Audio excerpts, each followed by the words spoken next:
Sugeng di akhir proses hukum atas penetapannya sebagai terdakwa oleh sang pengadil divonis bebas. Putusan bebas tersebut, sontak langsung ruang sidang sedikit gaduh atas luapan kegembiraan beberapa keluarga Sugeng yang selalu hadir guna memberi support. Secara terpisah, salah satu penasehat hukum Sugeng, yaitu Agus, saat ditemui, mengatakan, sebelum perkara ini diputus, pihaknya sudah melaporkan beberapa nama yang diduga mafia tanah. Setelah putusan ini, pihaknya menanti hasil laporan tersebut. Dari Pengadilan Negeri Surabaya, jurnalis Basudewa TV melaporkan. Terkait hasil putusan dari terdakwa Sugeng, Mas. Ya, jadi kebetulan momen hari ini adalah berkaitan dengan momen bersih-bersihnya Pak Prabowo dengan terbukti ditangkapnya beberapa hakim. Ya, alhamdulillah putusan hari ini dengan bebasnya Pak Sugeng ini membuktikan bahwa hukum berjalan yang sesungguhnya.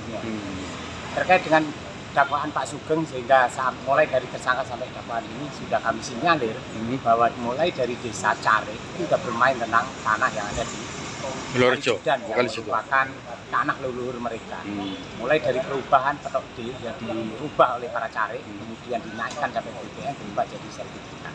Dan kebetulan yang miliknya leluhurnya Pak Sugeng ini tidak bisa dirubah karena sudah bentuk sertifikat, sehingga mudah kami mengubahkan hak negara. Kemudian yang kedua, dengan adanya putusan bebas ini juga, sebelum putusan pun kami sudah melaporkan adanya dugaan mafia tanah. Mulai dari Gipin dan semua sudah kami cantumkan di dalam laporan. Dan kami akan mendesak kepada jaksa, kalau jaksa berani menangkap seorang hakim, kemudian kami berharap juga jaksa berani bertindak untuk menangkap mafia tanah. Dan ini sangat merugikan para rakyat dan merugikan negara tentunya. Dan di Kalijudan ini ada tanah milik negara yang harusnya dimanfaatkan untuk negara, tapi faktanya dikuasai oleh mereka yang menyebut mereka adalah perkumpulan atau paguyuban tanah kambing yang hanya menyamplok berdasarkan alasnya bentuk keplek. Padahal di undang-undang BPN nggak ada keplek itu, nggak ada alasnya itu bentuk keplek itu nggak ada.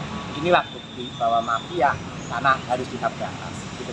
Mas, dari Anda sebut tanah negara, kan ada beberapa klasifikasi. Ya. Untuk yang khusus di kasus Anda ini, tanah negara apa itu? Bisa disebutkan ya? Dari 65.000 yang masuk juga di situ adalah tanah ahli waris Pak Sugeng. Di situ ada di dalamnya mulai aliran sungai, kemudian tanggul, ini adalah tanah negara. Tapi oleh mereka diuruk, kemudian dibuat kapling-kapling dan dimanfaatkan oleh mereka. Padahal kapling tersebut ternyata alasannya hanya selembar keplek yang dikeluarkan oleh oknum yang mengaku ketua paguyuban atau premannya sana. Itu juga praktisi hukum ada di situ, maka itu yang sangat kritisi.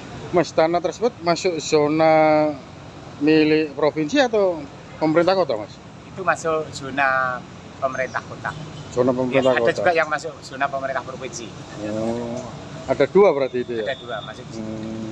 Mas, bisa disebutkan ya beberapa pihak yang Anda laporkan secara resmi ke kepolisian ini, Mas? Jadi ada inisial Gipin, kemudian Roko, Kasase, dan lainnya. Ada 6 orang yang kami. Instansi lain? Instansi lain belum.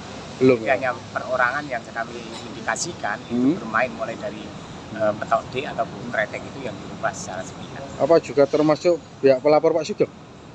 Insya Allah pihak pelapor juga akan kita laporkan. Ada pesan sedikit, Mas, terkait perkara ini? Ya, jadi pesan kepada Pengadilan Surabaya khususnya, pertahankan wibawa penegakan hukum yang bermuara pada pengadilan.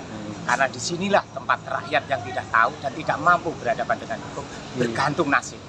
Maka marwah keadilan dipertahankan seperti ini. Thank you, Mas.